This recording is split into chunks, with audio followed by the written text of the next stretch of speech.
everyone, today's story is called Frog on the Log, written by Leland Pierre and illustrated by Joelle Dridney.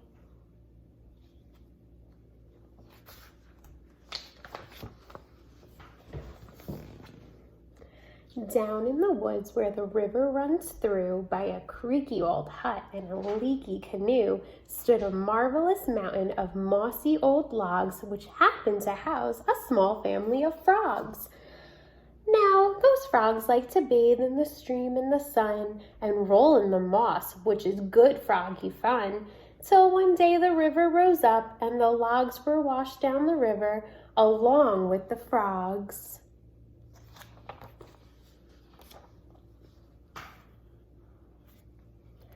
Now, frogs are good swimmers, I'm happy to say, so safely they watched their homes drifting away as they sat in a row on the bank, except one who drifted along on his log in the sun.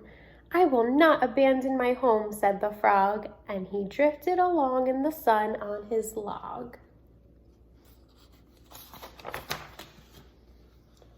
An hour passed by when the frog saw a dog as he drifted along in the sun on his log. It stood on the bank quietly having a drink in the shade of a tree, and it made the frog think, "Kind dog, I appear to need some assistance. I have drifted downstream a considerable distance. The bank by the hut, for that place I so yearn, so my friends and my family I gladly return."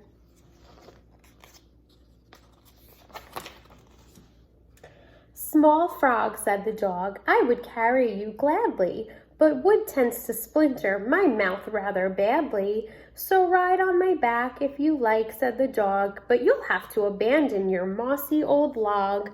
"I will not abandon my home," said the frog, and he drifted along in the sun on his log.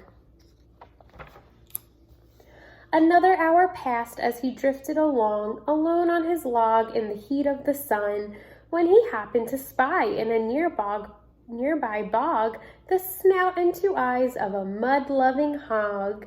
"Dear hog, I appear to need some assistance. I have drifted downstream a considerable distance. The bank by the hut, for that place I so yearn, to my friends and my family I gladly return."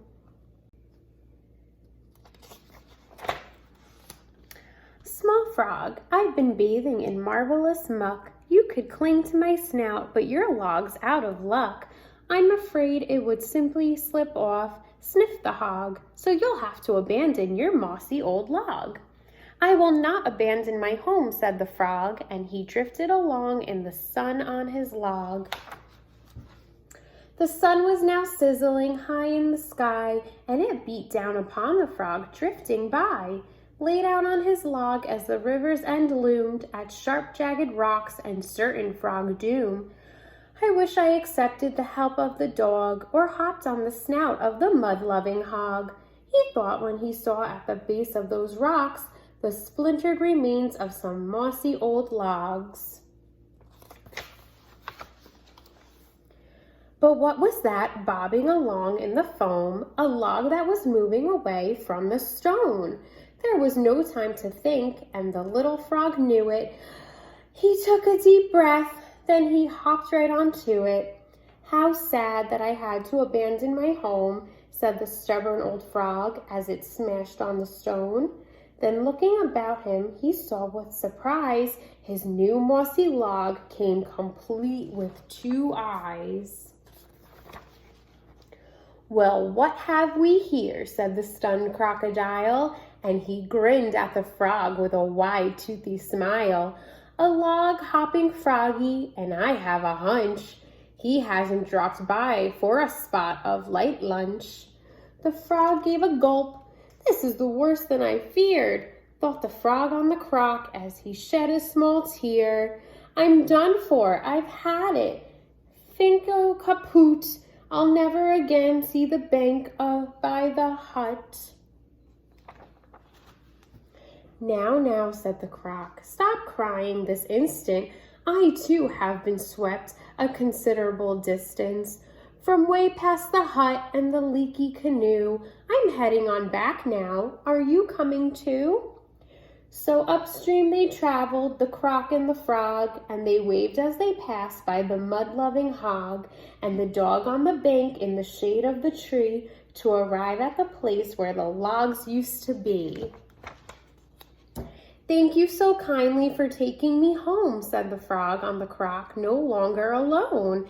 And he hopped from the back of the croc to the bank. The croc waved goodbye, then his crocky heart sank. Nice frog, I appear to need some assistance.